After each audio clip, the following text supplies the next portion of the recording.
The Arrival.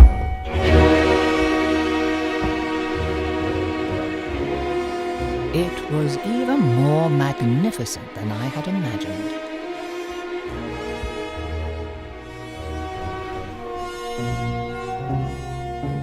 The excitement of my arrival was, however, soon diminished when I failed to find the entrance. For hours I wandered around the vast structure, entranced by its grandeur.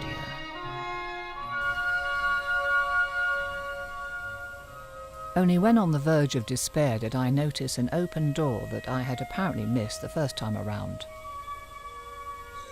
I was surprised to see the interior in a state of near desertion. I waited, uncertain of whether I was being watched or if my arrival had been entirely ignored. And then, out of nowhere, I was approached by a balding, wiry man of middle age, dressed in shorts and leather sandals, who introduced himself as Roy from accounting, but said I could just call him Roy.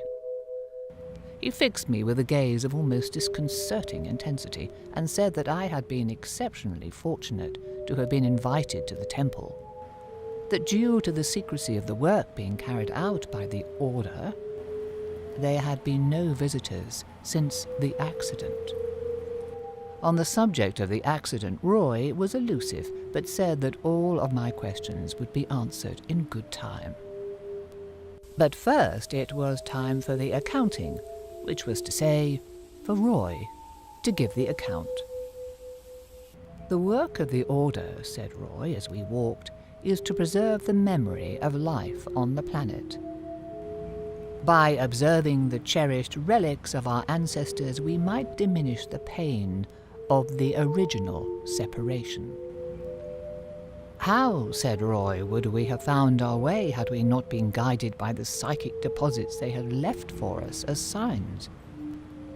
By what means should we hold in balance the world of nature and human, if not for their occult meditation?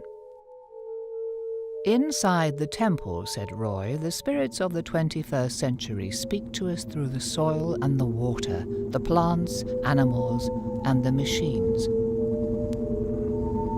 Our ancestors arrive at the threshold of consciousness in the sheaths of dreams to ask questions and impart the knowledge.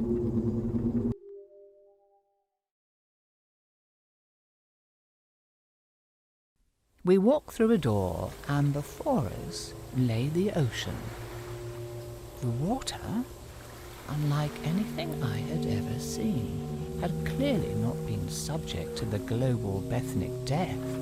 In no way did it resemble the foul pelagic slime of the Swedish coast. On the contrary, light seemed to spark in the black-green water, and, for a brief moment, I was overcome by a wave. I felt, or perhaps remembered, a child standing at the shore of a great sea amidst the screech of seagulls and the sweet tang of decaying kelp. Then, without warning, he removed his clothes and got in. I was forced to do the same, to perform what he called the cleansing ceremony. I partook in the ritual not only to appease him, but also to avoid losing my guide altogether, for he appeared to be a thoroughly inexperienced swimmer, and I was worried he would drown prematurely before any of my questions had been answered. When we returned to the beach, he said, still naked, spluttering and wet, that we are all just droplets in the vast liquidity of the sea, and that, in each of us, an ancient tidal current runs through our veins. Roy asked me what I thought about the possibility of casual determination, to which I said that I had never really considered it. We dressed and left the beach. By now we had wandered into a jungle where the air was thick, sticky and larded with the cloying smell of tropical orchids in bloom. It was worse even than Stockholm during the wet season, and, for a moment, I was suddenly overwhelmed with the feeling that I was going to faint. The machines were unlike anything I'd ever seen, even in the National Museum of 21st Century Artifacts. When I inquired about the purpose of these curious instruments, Roy implored me to keep my distance. At first, he would only say that the machines were in the service of the temple, and stated that Lynn, the conservator, was the only member of the order permitted to attend to the objects. After a while, Roy, who was now in a pensive, almost melancholy state, said that it was through the machines that the non-human world was able to communicate to us. The messages, said Roy, were sent straight to Mark from processing for interpretation and transcription. He said that underneath the temple was an enormous archive with hundreds of years of communication records. When I asked about the content of the messages, Roy replied that for the most part the plants are a paragon of holy simplicity. Their messages offer very little variation.